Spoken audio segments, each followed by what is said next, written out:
আসসালামু আলাইকুম। আজকে আমি তৈরি করে দেখাবো ব্রেড পাকোড়া। এটা খেতে অসম্ভব মজার। আপনারা চাইলে বাসায় ট্রাই করতে পারেন। আমি প্রথমে ৬-৭টা আলু সিদ্ধ দিয়ে নিছি।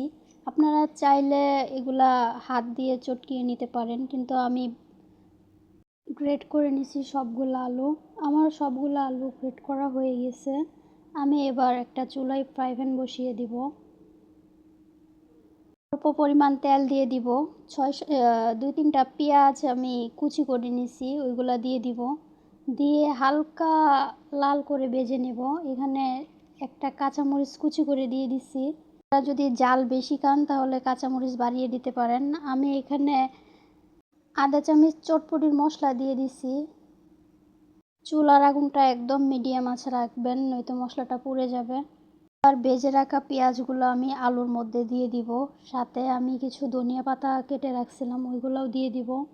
দিয়ে সবগুলো একসাথে মিক্স করে মাখিয়ে নেব। স্বাদ মতো লবণ দিয়ে দিব। আলু ভর্তাটা মিক্স করে আমি এখানে ১ চামচের মতন টমেটো সস দিয়ে দিব। এটা আপনারা চাইলে দিতে পারেন, না চাইলে নাও দিতে পারেন, অপশনাল। তবে এখানে সসটা ব্যবহার করলে ফ্লেভারটা খুবই ভালো আসে।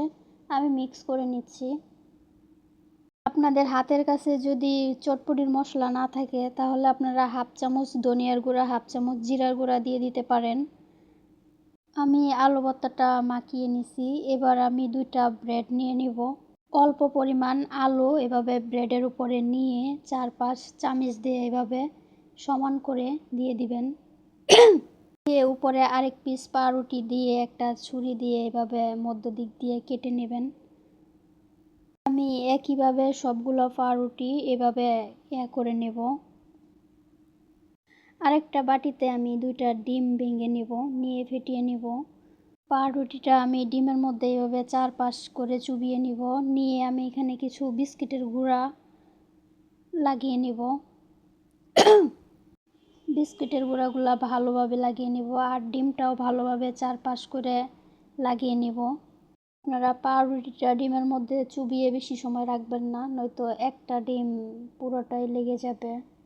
সাথে সাথে তুলে বিস্কিটের গুঁড়া লাগিয়ে নেবেন। আমি আর একটা ফ্রাই প্যান বসিয়ে দিছি এগুলো ভাজার জন্য। আমি পরিমাণ মতো তেল দিয়ে দিছি। তেলটা মোটামুটি গরম হয়ে গেলে আমি স্যান্ডউইচগুলো দিয়ে দিব। তেলটা বেশি গরম করবেন না, নয়তো পাউরুটিগুলো দেওয়ার সাথে সাথেই পুড়ে যাবে।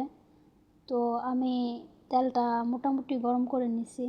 আর চুলার আগুনটা মিডিয়াম আঁচে দিয়ে রাখছি, একদম লো আঁচেও না, কারণ লো আঁচে দিয়ে রাখলেও পাউরুটিগুলো তেল সব চুষে ভিতরে ঢুকে যাবে। এভাবে নেড়ে ছেড়ে আমি প্রায় 1.5 মিনিট পর আমি পাউরুটিগুলো উল্টিয়ে দিব। আমার এই পাউরুটিগুলো ভাজতে প্রায় 5 মিনিটের মতন সময় লাগছে। আমার পাউরুটিগুলো হয়ে গেছে, আমি উঠায় নিব। একইভাবে আমি আরও সবগুলা স্যান্ডউইচ এভাবে ভেজে নেব। দেখুন আমার সবগুলা ব্রেড পাকোড়া হয়ে গেছে। এগুলা সস দিয়ে খেতে অসম্ভব মজা লাগে। যদি আমার ভিডিওটা ভালো লেগে থাকে আমার চ্যানেলটা অবশ্যই সাবস্ক্রাইব করে দেবেন। সবাই ভালো থাকবেন, সুস্থ থাকবেন। আল্লাহ হাফিজ।